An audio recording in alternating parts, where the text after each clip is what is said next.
You are listening to the most original talk radio station anywhere. We are LA Talk Radio at latalkradio.com. And we're doing it, got a really great guest from the Emerald Isle, all the way in Ireland tonight. We're doing it here tonight from LA's premier radio programming network, latalkradio.com.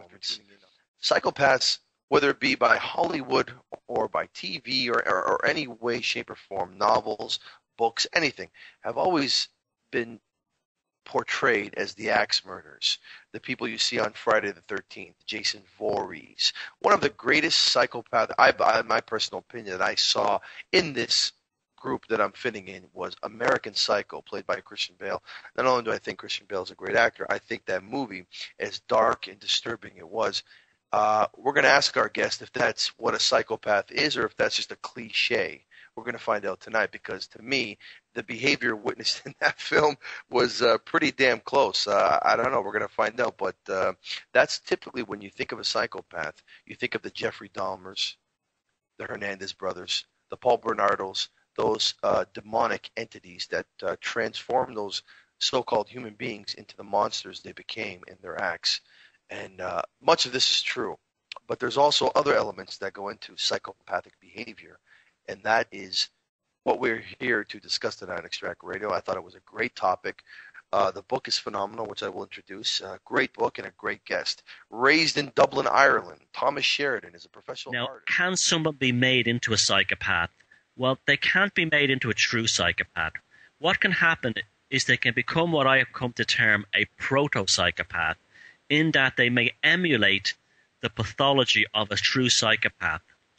But if you were to actually, say it could be a result of being molested as a child or being a refugee in a war or something like that, or being a victim of racism, extreme racism, they may lash out at the world in psychopathic, acts. But the actual consciousness that's in there behind their ego would probably be a decent come somehow reform them. Yeah. Whereas a true psychopath, what's in there is not one of us. It's a predatory consciousness that not only can't be reformed, but does not want to be reformed because it absolutely loves being a psychopath, because it has a free ticket in life to exploit, manipulate, and use whomever it wants without remorse or without, internal guilt. I know a lot of people. I guess a lot of people that I've known in my past, I can consider them psychopaths.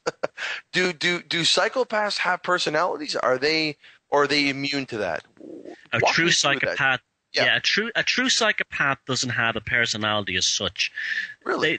No, they don't. Like since I've written the book, I've had some contact me and start writing to me, and I actually met one guy before who told me this as well.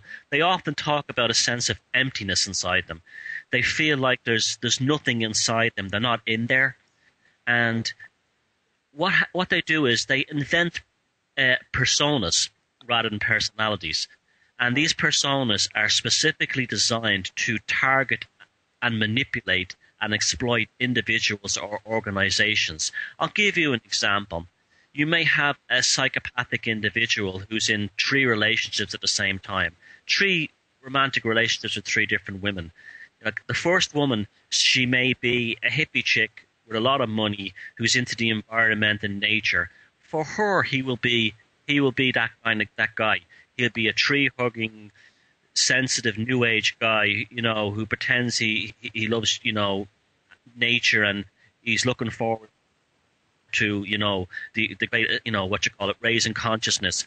The second woman he's involved in could be a white nationalist racist, and he'll pretend for her to manipulate her, maybe just to live with her or something, to get free rent off her, that he's a racist himself also, and he will lie convincingly to her. And the third one could be, she could be a traditional mother who just wants a man who's like a traditional sort of male, normal suburban role model, who's not a particularly interesting guy, but he's reliable, and he will be that for her.